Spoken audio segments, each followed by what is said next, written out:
En este tercer video vamos a explorar más acerca de ahora el procesamiento de los datos que necesitamos conocer para poder realizarlo. De ahí la necesidad de hablar de la estadística y la probabilidad. Entremos entonces con definiciones. Empecemos con lo que implica la estadística. Es la rama de las matemáticas que desarrolla principios y métodos para organizar y analizar colecciones de datos con el propósito de hacer inferencias válidas como estimaciones, predicciones y generalizaciones para tomar decisiones racionales. Bueno, aquí hay varios elementos a considerar. A la estadística lo que le interesa es precisamente estos métodos para cómo recolectamos datos, cómo los organizamos y esto con el fin de analizarlos. Y bueno, ¿cuál es la utilidad? Pues tomar decisiones racionales. Definamos también qué es una decisión irracional. Una decisión irracional es subjetiva, es porque a mí me gusta, porque yo creo que. Es decir, no depende más que de mi opinión. Es como decir, bueno, me gusta el helado de limón porque pues simplemente me gusta el sabor. Bueno, es una decisión, por así decirlo, irracional. O sea, simplemente es porque a mí se me antoja, porque a mí me gusta. No porque haya otra razón definida o a partir de un dato. ¿Qué es lo que define a las decisiones racionales? Las decisiones racionales se hacen o se construyen a partir de datos objetivos que no dependen de mi opinión y que simplemente están disponibles para que nosotros podamos consultar para tomar esa decisión. Eso es lo que básicamente estudia la estadística. ¿Qué le interesa? Le interesan los datos. En cambio, la probabilidad le interesa otras cosas. Es la rama de las matemáticas que estudia los fenómenos aleatorios y estocásticos. Se ocupa de asignar un número a cada posible resultado que pueda ocurrir de un experimento aleatorio con el fin de cuantificar dichos resultados y saber si un evento es más probable que otro. En otras palabras, a la probabilidad, a diferencia de la estadística, le interesan los sucesos o eventos, es decir, las cosas que pasan. Y de ahí se pueden obtener datos. Ese es su vínculo con la estadística.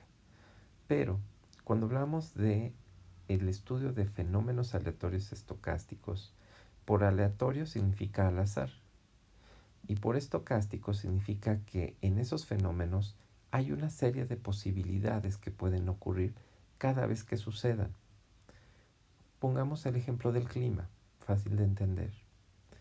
Un clima pues puede ser muy seco, puede ser húmedo, puede caer una nevada o simplemente tener un sol radiante. Bueno, todas esas son posibilidades y esas posibilidades suceden o pasa cada evento dependiendo de un conjunto de otros factores, la humedad, la altura, la estación del año, etc.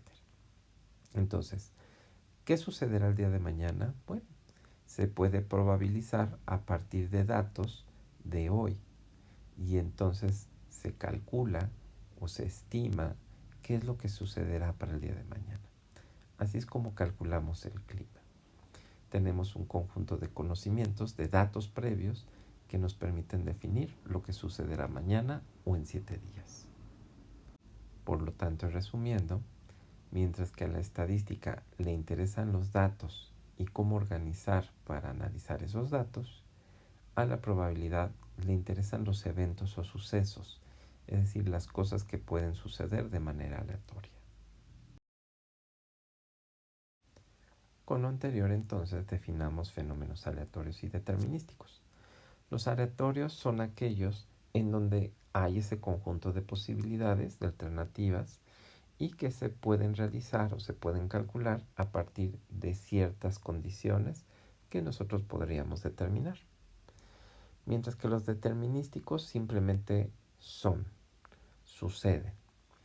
Para tener aquí dos ejemplos, bueno, un fenómeno aleatorio, además del clima, puede ser, por ejemplo, pues lo que puede suceder el día de mañana en la bolsa de valores. Bueno, pues pueden suceder muchas cosas, pueden subir, puede mantenerse un índice, puede bajar, pero todo eso depende de factores que están alrededor de ese fenómeno y que eso pues se va creando día con día.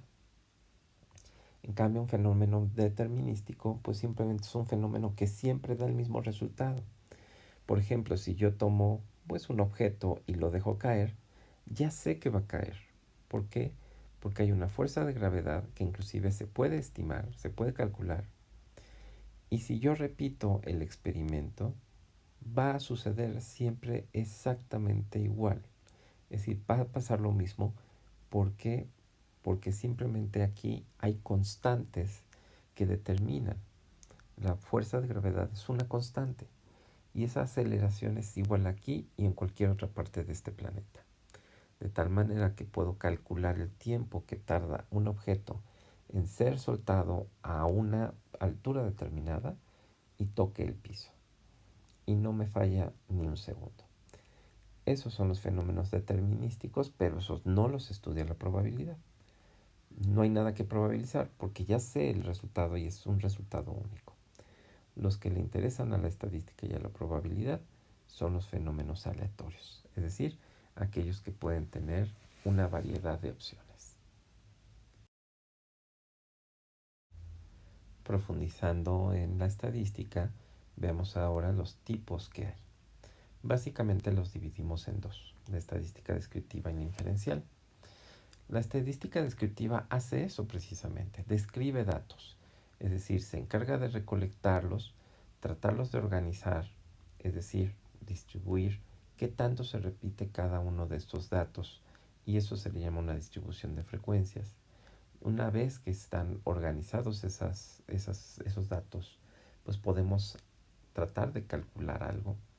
Lo que tenemos son las medidas, por ejemplo, de tendencia central, es decir, los que tienen que ver con qué tanta frecuencia se repiten.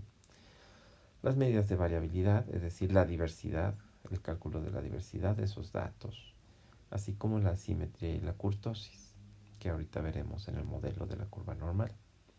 También nosotros podemos representar esos datos. No es lo mismo leer un dato que ver un dato.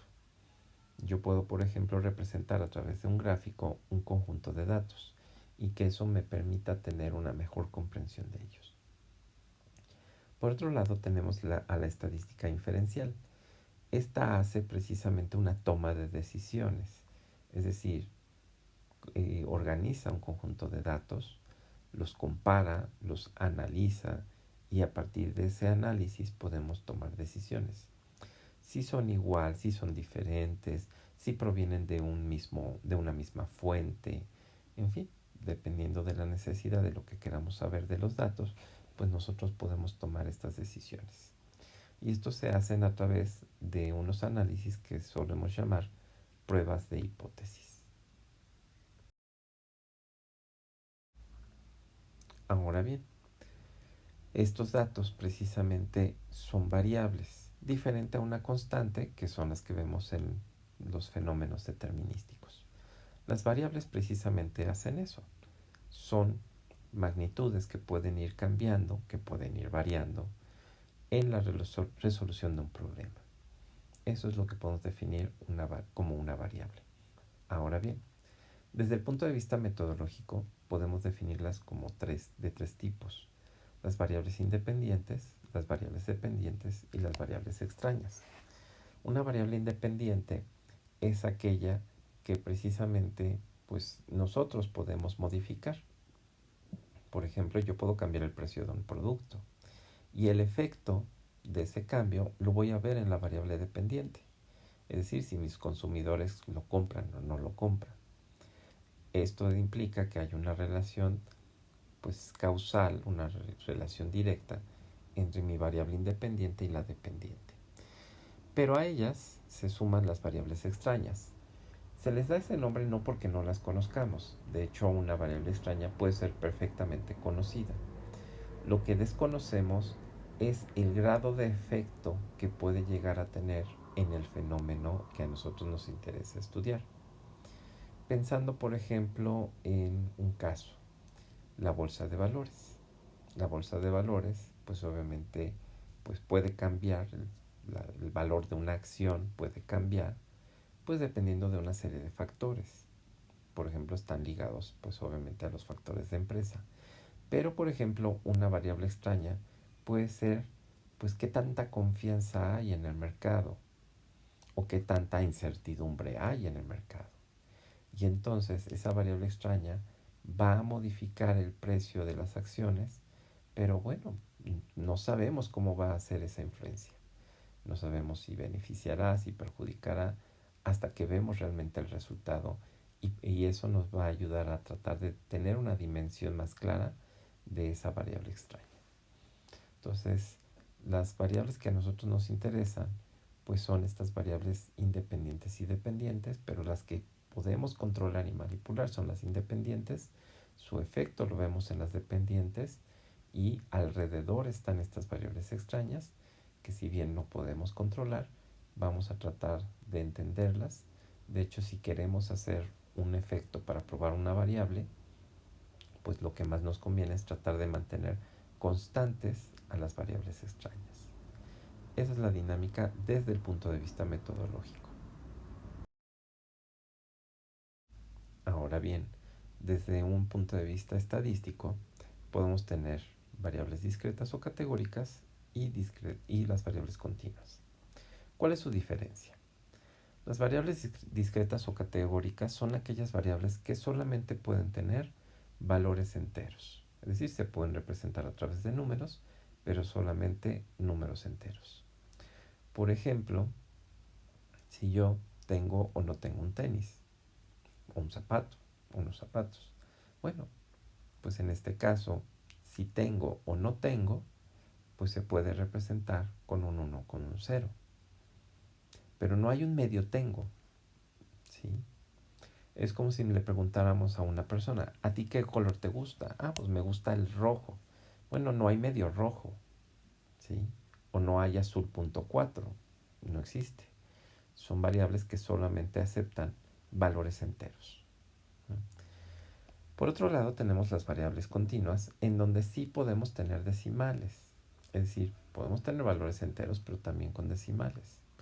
Por ejemplo, si yo compré una botella con agua de 355 mililitros. Bueno, pues sí, es un número entero. Pero si yo tomo un sorbo, puedo dejarla, por ejemplo, en 350.2 mililitros y no hay problema. O por ejemplo, si yo mido la estatura de alguien y entonces digo, ah, pues esta persona mide 1 metro con punto 72. ¿Ok? Ningún problema. Esos decimales, pues obviamente corresponden a elementos intermedios de estos elementos enteros. Y eso pues también podemos pues definirlos como parte de una variable.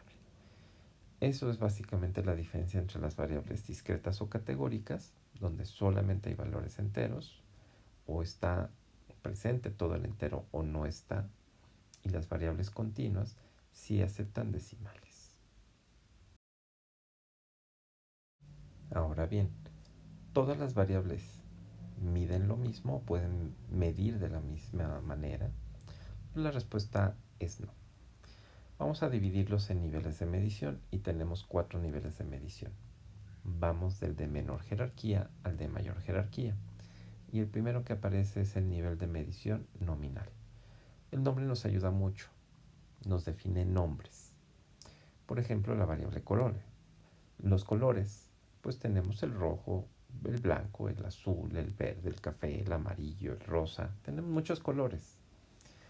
Pero, pues en estos casos, el rojo es rojo, el azul es azul, el morado es morado, el gris es gris. Todos corresponden, digamos, a colores, a la variable colores. Pero aquí importante, lo que define el nivel de medición nominal es que cada una de estas categorías de la variable color, pues es, digámoslo así, similar a cualquier otro. Es decir, no hay uno que sea mejor que o mayor que otro, simplemente todas son diferentes dimensiones de la misma variable. Yo no puedo decir necesariamente que el rojo es más que el azul o el morado es más que el gris. No tiene que ver con mi opinión, simplemente los colores son colores y así los vamos a definir. Eso es lo que precisamente determina a las variables nominales. Todas las categorías disponibles son equivalentes, no hay uno que sea mejor que o peor que, simplemente son diferentes. Eso es lo que nos determina el nivel de medición nominal. El siguiente nivel de medición es el ordinal. Pensemos para esto en una carrera. Y en esta carrera tenemos a un primer lugar, a un segundo lugar y un tercer lugar. Bueno, el nivel de medición ordinal también nos dice mucho con el nombre. Nos habla de orden, nos dice quién va primero, quién va después, pero no necesariamente vamos a conocer la diferencia entre el primero y el tercero, o el primero y el segundo, o el segundo y el tercer lugar. Solamente sabemos quién llegó antes, quién llegó después. Esa es la cualidad o característica del nivel de medición ordinal. Solamente nos propone un orden, una jerarquía, quién va primero, quién va después, pero desconocemos la diferencia exacta de lo que sería, digamos, cada una de estas diferencias. ¿Vale? Entonces aquí lo importante es considerar que las variables nominales y las variables ordinales solamente son o pueden tener valores enteros, es decir, son variables discretas o categóricas. Nada más. Vamos a ver ahora cuáles pueden ser variables pues, que tienen, digamos, esta cualidad o característica de ser continuas. Ahora tenemos al nivel de medición de intervalo. Este ya corresponde a lo que sería las variables continuas. Y es porque sí puede aceptar valores en pues, decimales. El nivel de medición de intervalo básicamente se define porque hay un cero, pero ese cero es subjetivo, depende de nosotros. ¿A qué me refiero con este nivel de medición? Por ejemplo, si yo quiero medir la calidad de un producto o el servicio a cliente. Bueno, yo puedo poner una escala, por ejemplo, en este ejemplo, de estrellas, en donde cada estrella está numerada. Bueno, yo puedo promediar esas estrellas y voy a tener un valor, y probablemente tenga un valor con decimal. Yo puedo tener una persona a la que le pido, por ejemplo, la opinión sobre un producto que yo le ofrecí, y me puede decir que su opinión es 4.5 o 3.5, y es válido. Para este nivel de medición es válido. Entonces, ¿qué lo define? ¿Qué define el nivel de medición de intervalo?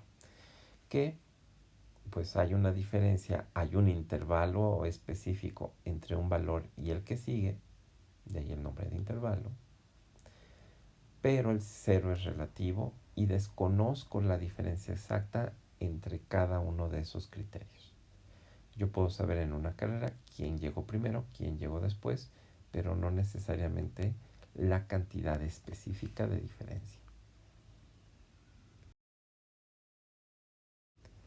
Ahora, el último nivel, y el más alto jerárquicamente hablando, es el nivel de medición de razón o proporción. ¿Cuál es la diferencia? Bueno, aquí las unidades métricas son específicas. Hay un cero, el cero existe aquí, el cero es objetivo a diferencia del nivel de medición de intervalo. El cero es objetivo, el cero existe en esta escala y hay unidades métricas que definen esto. Por ejemplo, metros, litros, por ejemplo, volumen, que estaríamos hablando metros cuadrados, metros cúbicos. Podemos estar hablando, por ejemplo, de pulgadas, pero por ejemplo, al hacer una conversión, yo puedo decir que una pulgada mide exactamente lo que 2.52 centímetros. Y no hay cambio. ¿Por qué? Porque eso es un estándar. Entonces, el nivel de medición de razón o proporción, además de que el cero existe, las unidades métricas son exactas, son precisas, son precisamente proporcionales, y eso es lo que define este nivel de medición. Ahora bien, si comparamos todos los niveles, no todos se pueden calcular de la misma manera, estadísticamente hablando. El nivel más bajo, el nivel de medición nominal, lo único que me permite es calcular, pues, quién se repite más, es decir, una moda, ¿no?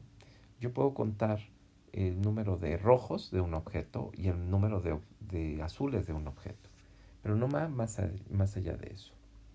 Solamente puedo calcular modas en el nivel de medición nominal. En el ordinal puedo calcular puedo calcular la moda, pero también puedo calcular la mediana. ¿Por qué? Porque como es jerárquica, se puede ordenar, y si yo tengo un conjunto de datos ordenados, yo puedo saber quién está a la mitad. Y ese que queda a la mitad es la mediana, ¿sí? Es el punto medio de un conjunto de datos. Entonces, eso es lo que puedo calcular con un nivel de medición ordinal. Solamente moda y mediana. Y ya en el caso de nivel de medición de intervalo y razón o proporción, como ya existe un cero en la escala, pues esto nos permite tener todos los valores de cálculo estadístico. Puedo calcular media, mediana, moda, obviamente, pero también desviación estándar, la varianza, en fin, puedo calcular prácticamente todo lo que yo quiera. ¿Sí? Eso es lo que me permite tener un cero en la escala. Ahora bien, esto lo vamos a poder ocupar y dimensionar con lo que es el modelo de la curva normal. Veámoslo a continuación. Y este es el modelo que nos ayuda a tener una representación, porque esa es la definición de un modelo. Es una representación, en este caso matemática, de la realidad. La curva normal nos ayuda a entender que cuando tenemos un fenómeno, y este fenómeno es aleatorio y estocástico, su tendencia es a distribuirse, a parecerse mucho a esta forma. Este modelo, en el modelo matemático, tiene tres cualidades. Es una curva asintótica.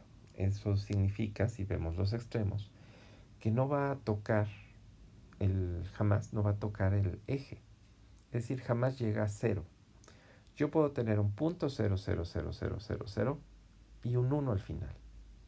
Y aunque yo extienda el eje, al final siempre voy a tener un valor numérico.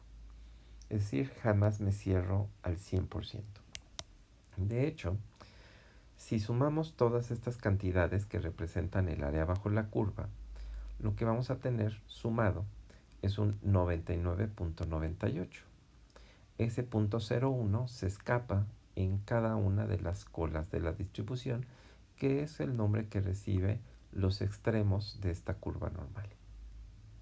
Ahora, en el modelo matemático, esta es una curva simétrica, es decir, si la partimos por la mitad, que es donde está la media, lo que observo del lado derecho es exactamente lo mismo que del lado izquierdo.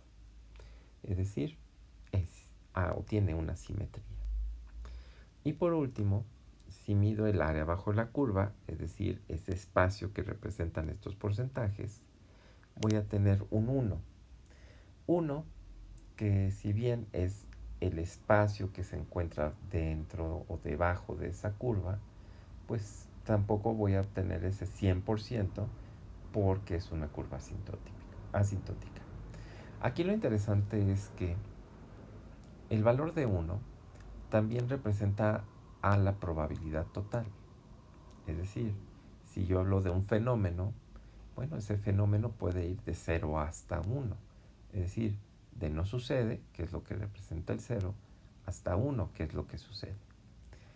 Y entonces, como tiene esta similitud con el modelo de la curva normal, pues aquí es donde viene lo interesante, que todo modelo estadístico tiene un modelo de probabilidad asociado.